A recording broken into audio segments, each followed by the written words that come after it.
Welcome to another MOTIVICTOR production. I'm your regular narrator, Victor Isibo. Once upon a time, the present-day Benin city used to be called Igodomigodo.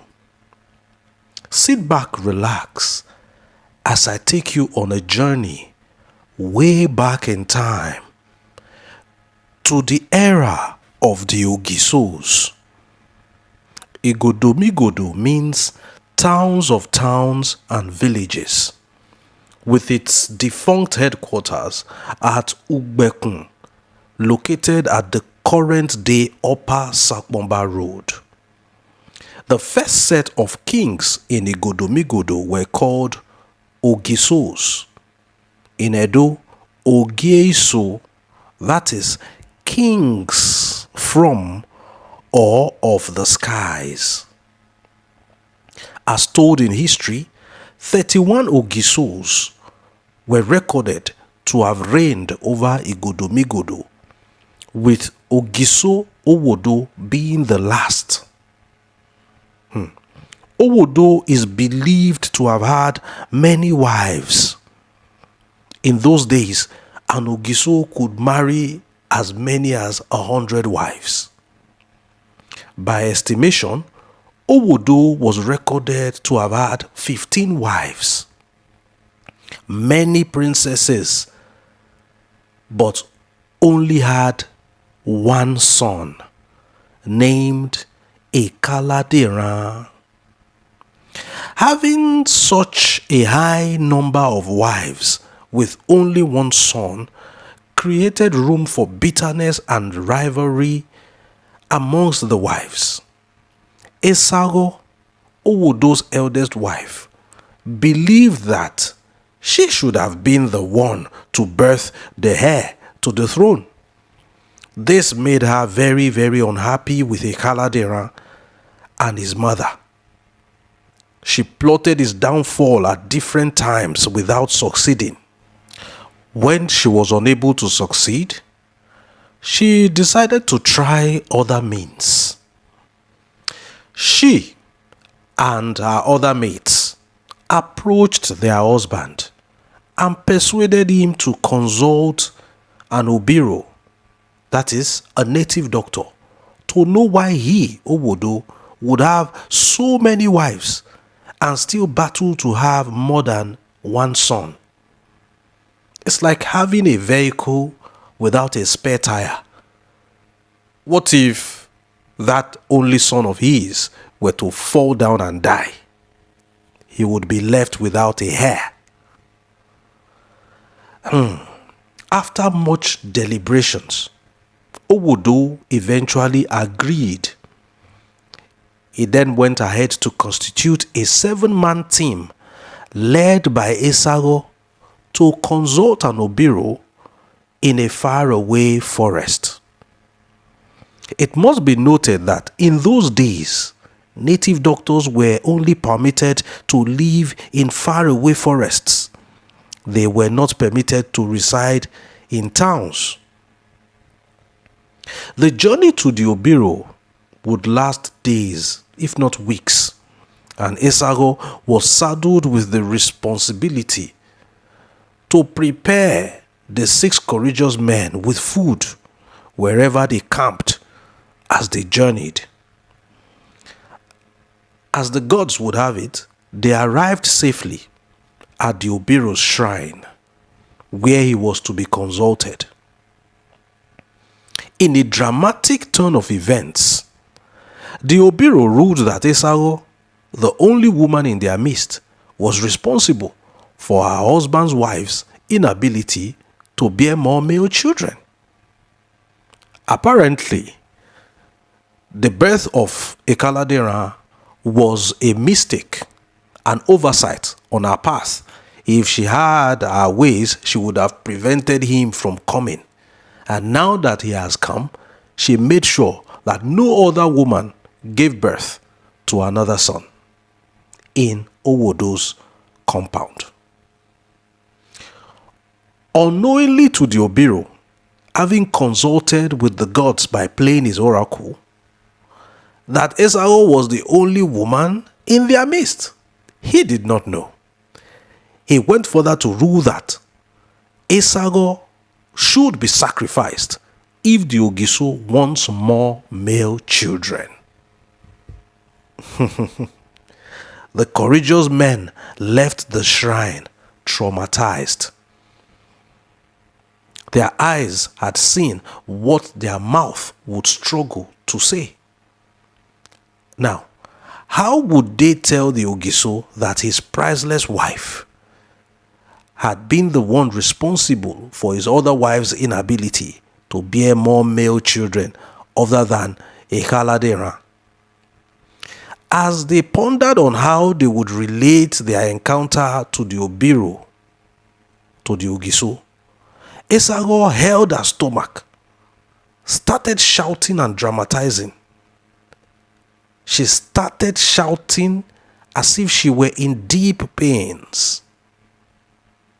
As expected of them, they must protect her and ensure that nothing happens to her in the forest. So they suggested to her to go into the bush and, ease herself, answer the call of nature. Probably that would, relieve the tension in her stomach. As she went into the bush, after a few minutes, she shouted and yelled. The men looked at one another, wondering if she had been attacked by a snake or another venomous wild animal. Rushing to her, she had completely removed her clothes. In Igodomigodo, it was forbidden for another man other than the Ogiso to see an Ogiso's wife's nakedness. This the courageous men have seen, even though they did not bargain for it. Esau, having achieved her aim, compelled them to abide by whatever she would say. She insisted that they must tell the Ogiso that his only son, Ekaladerhan, had been responsible for his other wife's inability to bear more male children. She insisted that they took an oath that they would say exactly as she had told them. Although the men made attempts to resist her unmerited wish, they couldn't have violated her instruction, knowing full well that they too would be killed for seeing an Ogiso's wife's nakedness, should Esau raise a contrary opinion. In line with the oath taken at the forest, the men returned to Ugbekun and told Owodo that his only son had been responsible for his wife's inability to bear more male children, and that the Obiru ruled that he, therefore, must be sacrificed. This was why, in pains and with a lot of reluctance, Owodo ruled that his only son, Ekaladerhan, be killed. On the day he was to be killed, nature stood still. A remarkable and historic event was about to take place. Among his executors, there were some who partook in the journey to the Obiru. So, obviously, they knew he was innocent and that his father's wife had forcefully alleged him. They vowed that they would not spill the blood of an innocent prince. But then again, should they spare his life and he is seen or found not killed, they and their families would face a death penalty for flouting the instructions of the Ogiso. Interestingly, Owodo ruled and demanded that he would like to see the blood of his son after they had killed him. At the order of the Ogiso, Ekaladerhan's executors decided to kill a cock and smeared its blood on their sword to enable them show the ogiso as proof. They narrated their encounter with the obiro to the prince and told him that they couldn't have taken his life unjustly, knowing that he had no hand in what he was accused of. They pleaded with him to go and never return so that their secret would be safe. The spot where the cock was killed and smeared on the executioner's swords was therefore named Uruohoho, meaning the neck of a cock. That very spot is now a village in between Ekenwa Barracks and Ugbene towns in Ovia Northeast local government area of Edo State.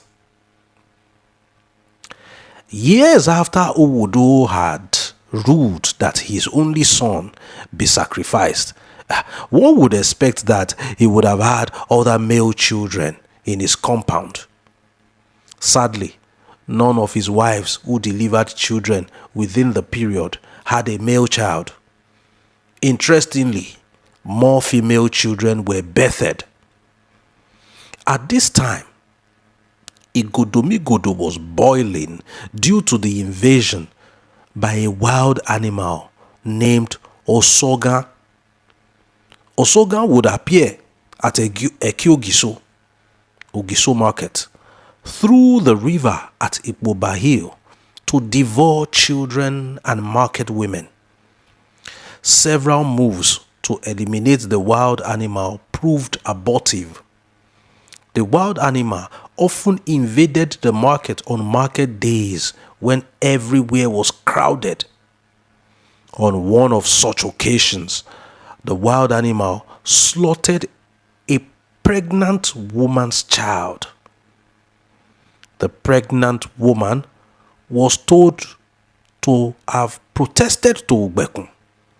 There, she rained abusive words at Owudu, the Ogiso, for not providing security for the common people of Igodomigodo. Out of anger, Owudu unknowingly, while trying to order the woman out of his palace, pushed her and she died. In a matter of time, elders of Igodomigodo sat to take a stand. While they pondered on the steps to be taken, a brave man and mere blacksmith on Upper Sakumba Road named Evian summoned courage to kill the wild animal.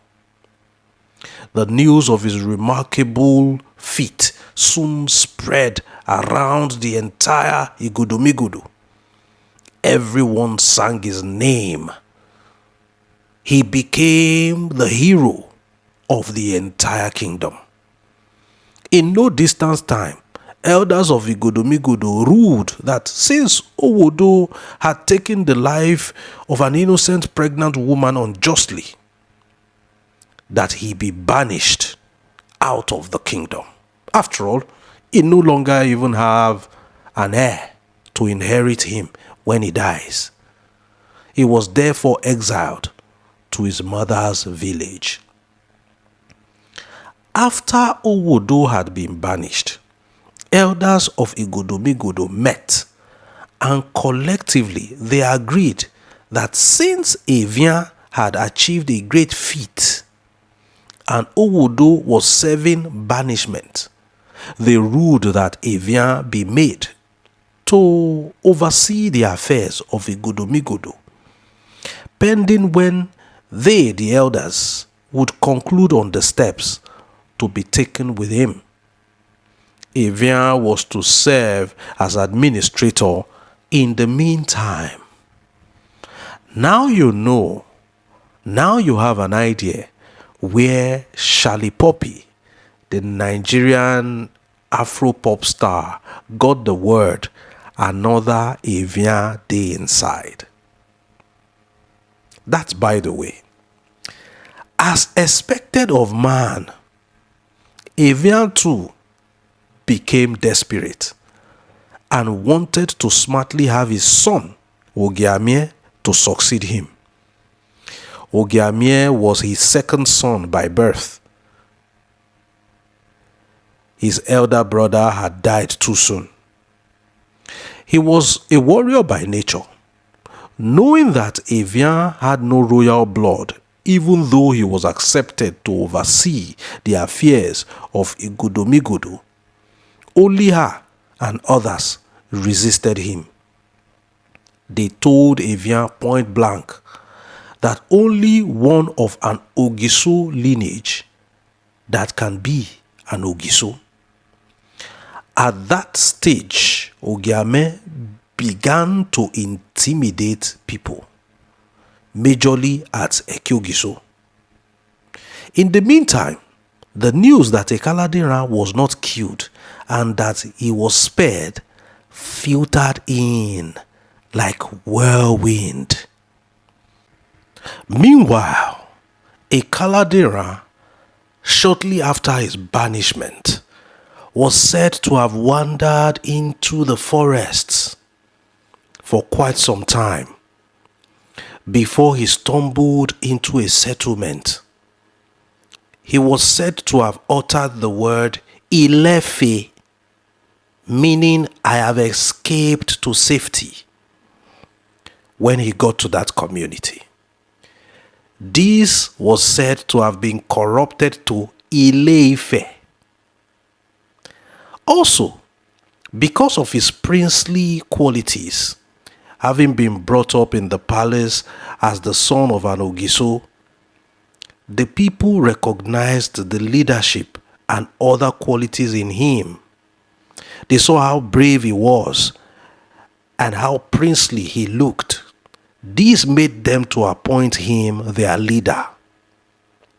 At that, Ekaladerhan was said to have uttered the word Odùduwà, meaning I have taken the path of prosperity. That word was later corrupted to Odùduwà, which then became his name. However, back in Igbodomigodo, at the demise of Ogiso Owodo, there was no son to survive him.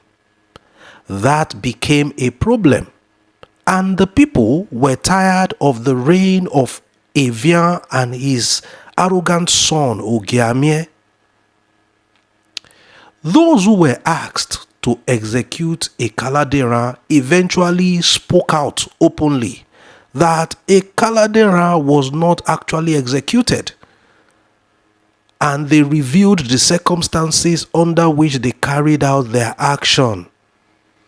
Thus, with an Ogiso's son alive, no other person could ascend the throne. That, in a nutshell, was the genesis of the interregnum in Benin history. It was therefore the decision and the resolve of the Benin people to get Ekaladerhan to ascend the throne of his forefathers that led to the delegation that was sent to Ife, where Ekaladerhan had found a new home. When this delegation, led by Chief Ulia, arrived Ife, they were welcomed and recognized by Ekaladerhan, now known as Odùduwà. He was very happy to reunite with his brothers from Igbodomigodo. When they explained the situation back home to Ekaladerhan, he wept. He was very touched and sad at the news that his father, Ogiso Owodo, had passed and there was nobody to take over the throne. However, age was no longer on his side, and he was in no condition to embark on such a long journey back home to Igodomigodo. Besides, he already established a kingdom in Ife.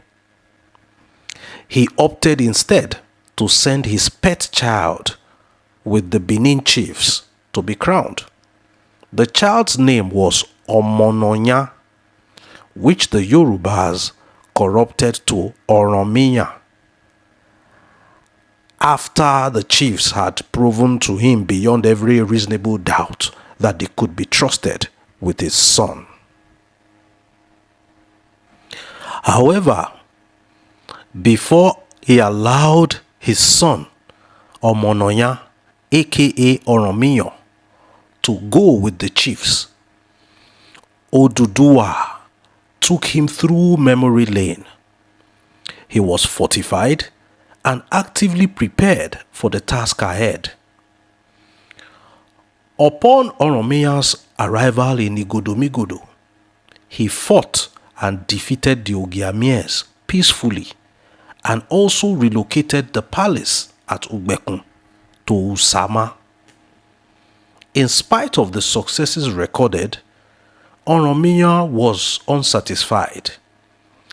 He had married a beautiful lady named Eimide, the daughter of Ogiego.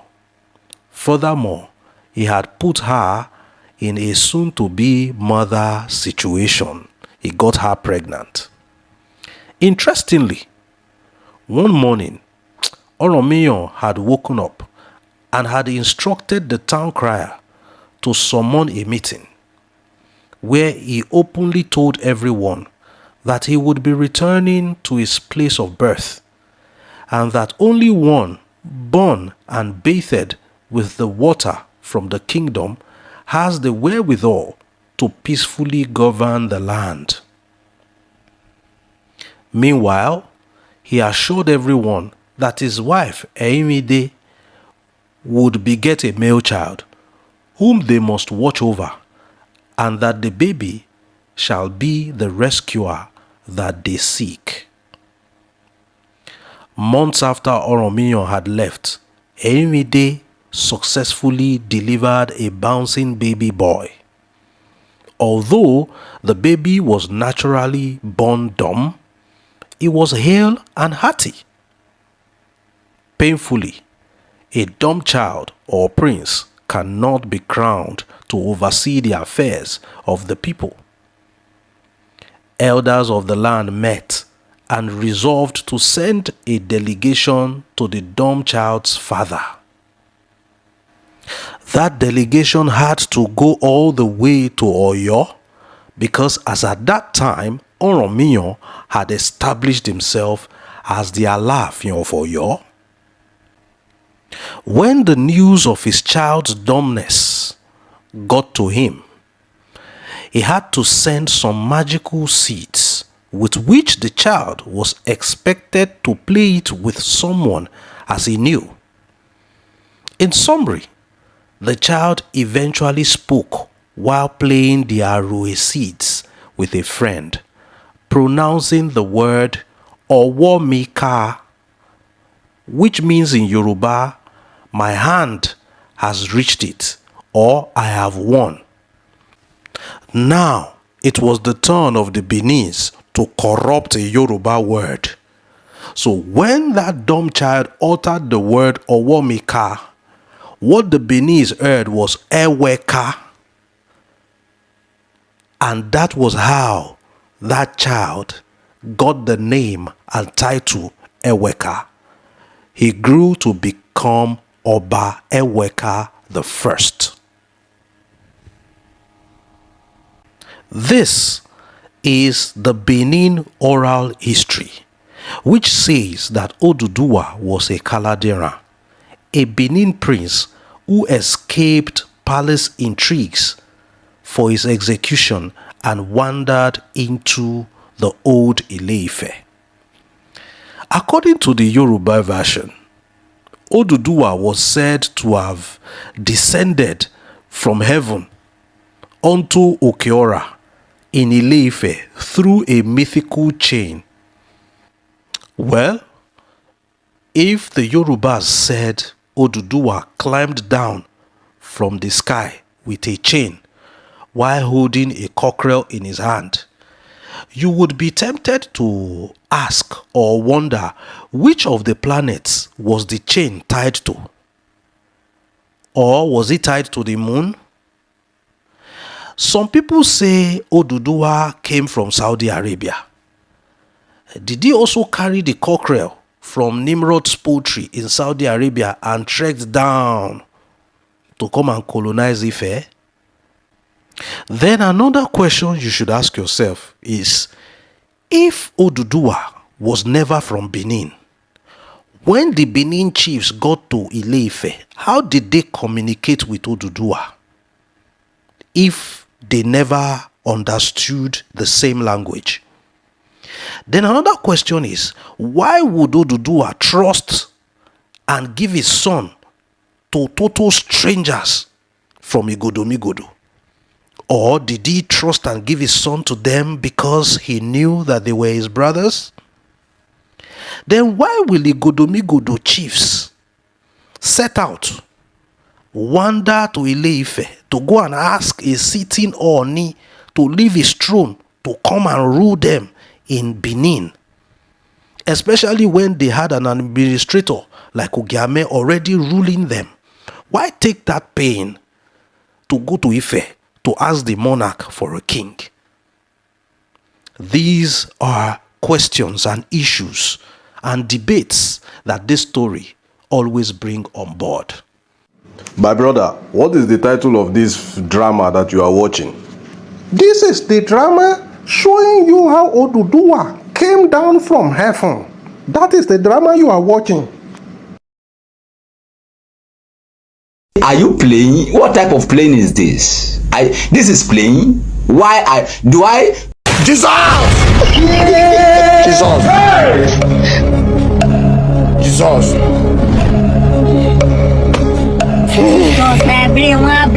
5 years of madness. Shay. What? Okay. Help us. There is God. Then Tiagasa? Shay. There is God.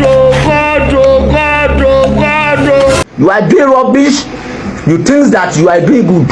You are doing lunatic encyclopedia pre-calculation of Jajatica. Wait, so with all your education and exposure, you believe that somebody will use chain to climb down from heaven? Abeg, where did they tie the chain? Did they tie it on Mars or Pluto and use it to descend from heaven? How long was the chain? That is how some people say, oh, he came from Saudi Arabia holding a cockerel. How?